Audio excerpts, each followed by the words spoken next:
Oke, Siang Pak. ya sebelum memulai kegiatan kita pada siang hari ini, ada baiknya kita awali dengan doa, begitu ya, kepada si Yesaya Siagian. Silakan pimpin doa. Mari kita bersatu dalam doa. Terus kami berdoa dan mengucap syukur. Amin. Terima kasih pada si Yesaya yang sudah memimpin doa. Nah, sekarang kita akan mulai materi kita, yaitu tentang pendudukan Jepang di Indonesia. Nah, pada kesempatan ini, di minggu yang lalu, kita sudah membahas yaitu tentang pendudukan Jepang di Indonesia juga, yaitu yang berawal dari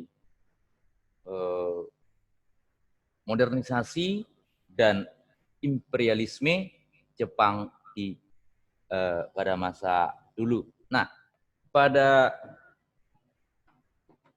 minggu yang lewat, anak-anak Bapak sudah membahas, sudah mengerti tentang modernisasi Jepang di Indonesia, modernisasi Jepang dan imperialisme Jepang.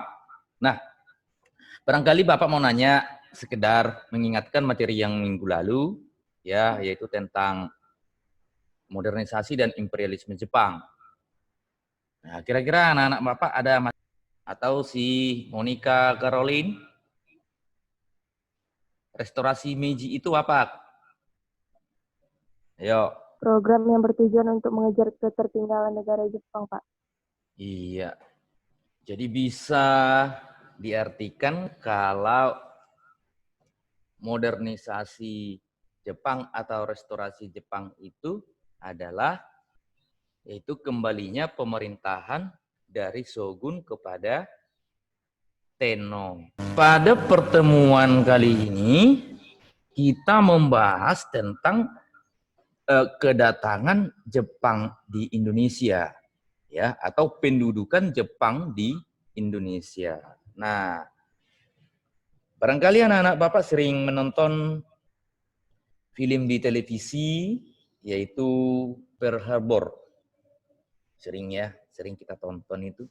Barangkali kalau kita ikuti film itu, ada hubungannya atau ada keterkaitannya dengan pendudukan Jepang di Indonesia. Nah, itulah yang akan kita bahas pada pertemuan kali ini. Nah, sebelum memulai kegiatan itu, maka ada baiknya Bapak menyampaikan apa yang harus anak-anak pesaing dalam pertemuan kali ini. Tapi sebelumnya, ingat anak-anak Bapak,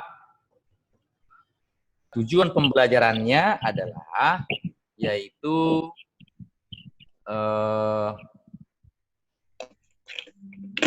melalui diskusi dan tanya jawab, serta melalui eksplorasi internet, peserta didik itu dapat mendeskripsikan, menganalisis kedatangan Jepang dan dampak pendudukan Jepang di Indonesia.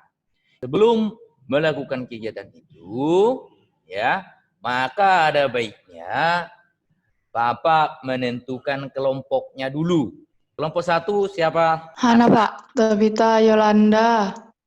Terus? Rindiani. Sama William, Pak. Sama Tessa. Sama Tessa. Kelompok 2 siapa? Monica, Pak.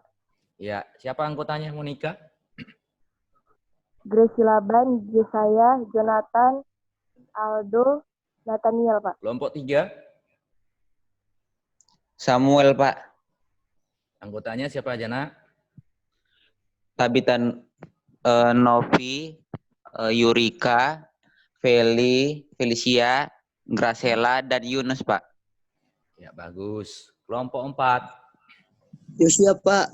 Ya, anggotanya siapa, Nak? Erli, Samuel Pane, Tristan, Johnson, sama Ripaldi Pak. Kelompok 5, silakan, Nak. Trianti, Pak. Lestari, Yogi, Mei, Terus, Tria. kira-kira ada yang bisa memberikan keterangan atau menjelaskan, mendeskripsikan tentang gambar yang sudah Bapak tampilkan? Oke, kalau belum bisa ya Bapak kasih kata clue-nya sedikit ya. Nah, di gambar ini bisa kita berikan keterangan ataupun sedikit analisis. Ini menunjukkan salah satu tindakan yang dilakukan Jepang ketika mereka akan menduduki wilayah Indonesia. Barangkali ini ada keterkaitan antara ya, ini sepertinya ada pesawat, ini ada nampak bendera Jepang, sepertinya punya Jepang ya. Dan kita lihat lagi di sana ada kapal ya.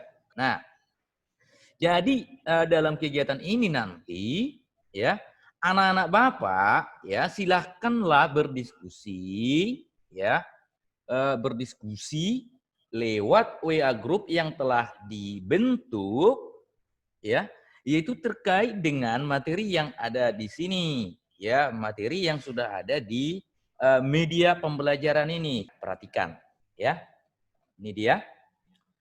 7 Desember 1941 Jepang menyerbu pangkalan laut di Pearl Harbor, Hawaii.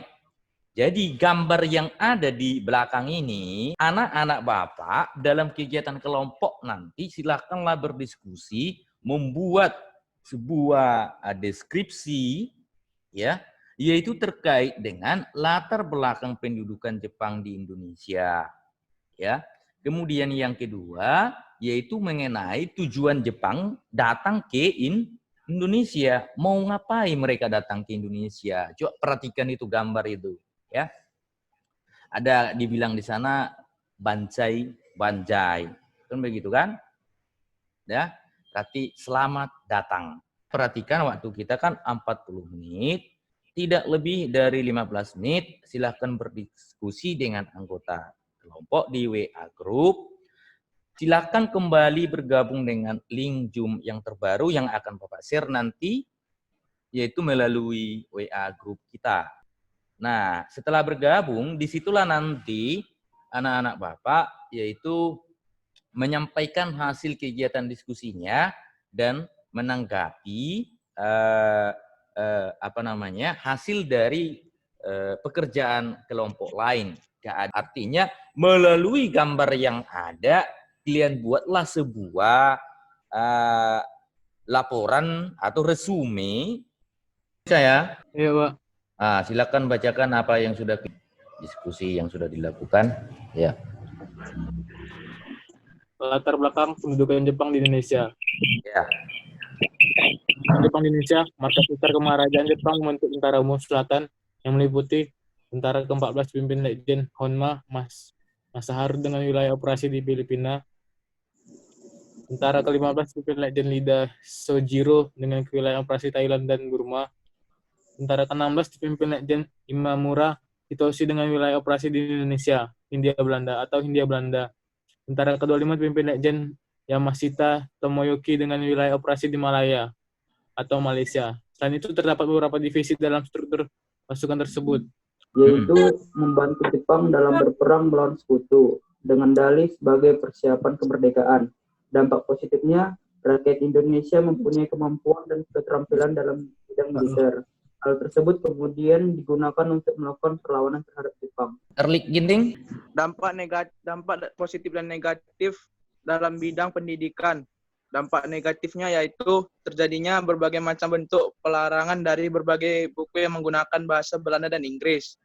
Yang kedua, terdapat pemaksaan yang dilakukan Jepang agar kita menyembah Kaisar Jepang yang dianggap keturunan Dewa Matahari dengan cara penundukan badan yang disebut sekre. Dampak positifnya yang pertama, diperkenalkannya sistem Nippon sentris dan kegiatan upacara. Mendirikan sekolah seperti SD, SMP, dan SMA. Yang ketiga, Jepang juga menyelenggarakan kursus yang bertujuan menawarkan semangat prolepang antara lain Barisan Pemuda Siaraya. Yang keempat, digunakannya bahasa Indonesia sebagai bahasa pengantar di sekolah. Bagus, ya. Jadi mereka sudah menemukan yaitu bagaimana sih dampak pendudukan Jepang di Indonesia. Tadi sudah ada yang memberikan dampak positifnya dan dampak negatifnya. Pada tanggal 8 Desember 1941, pangkatan armada Amerika Serikat di Pulau Hawaii yaitu Pearl Harbor dengan tiba-tiba dihancurkan. Dengan demikian Jepang telah membuka jalan untuk menduduki benua Asia, terutama Asia Timur dan Asia Tenggara termasuk negara Indonesia. Kebijakan Jepang terhadap rakyat Indonesia pada prinsipnya diprioritaskan pada dua hal, yaitu 1. Menghapus pengaruh-pengaruh Barat di kalangan rakyat Indonesia. 2. Memobilisasi rakyat Indonesia demi kemenangan Jepang dalam Perang Asia Timur Raya. Oke, itu saja. Ya, Pak. Oke.